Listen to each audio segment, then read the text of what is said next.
Maquet, salut tout le monde. J'ai reçu une vidéo dans ma boîte mail. C'est un ami à moi qui l'a faite et il vit très loin et il a décidé de me l'envoyer. Bah, c'est quoi ça? C'est une mouche? Qu'est-ce que tu fais là, toi? J'ai trouvé cette vidéo très émouvante et j'avais envie de vous la partager. Je vous fais des bisous et je vous aime. Salut, moi c'est Gilbert, l'ours polaire. Ça vous fait marrer? Je sais bien que bon nombre d'entre vous connaissent mon espèce en tant que celle faisant partie des rares qui tuent l'être humain. Cette blague? L'hôpital qui se fout de la charité, ouais? Si je fais cette vidéo, c'est pour vous dire que c'est la merde pour nous autres animaux de l'Arctique. Depuis que vous autres, les humains, êtes arrivés sur Terre, on n'a jamais eu autant d'ennuis. Je sais de quoi je parle, je vis sur un putain de glaçon qui fond de plus en plus chaque jour. C'est la misère! Pour chasser des voix, je me retrouve seul comme un con sur une petite plaque de glace et j'ai pas spécialement la force de nager. Puis, passer le plus clair de mon temps sans manger, à la recherche sans fin d'une proie également en extinction, bah ouais, c'est chiant. Tout ça à cause de ce foutu réchauffement climatique. Alors je vous arrête direct. Pour ceux et celles qui diront que c'est normal que la Terre se réchauffe naturellement, les cycles glaciaires, interglaciaires, etc. Mais couilles, ouais! Mais je vous parle d'accélération du réchauffement climatique, moi! C'est pas la Terre qui, toute seule, se dit viens, je vais augmenter la température, on se pèle les couilles dans l'espace. C'est à cause de mode de vie à la con, là. L'émission de gaz à effet de serre en masse, comme le CO2 qui sort du cul de vos bagnoles et du méthane qui sort de vos élevages intensifs de bovins.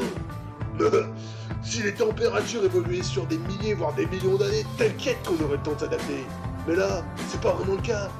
On est pris à la gorge, et la seule chose qu'on peut vraiment faire, c'est attendre notre fin. Je vous demande pas de nous aider, mais de réfléchir un peu, sacrebleu. Nous sommes et nous serons pas les seules victimes dans cette histoire.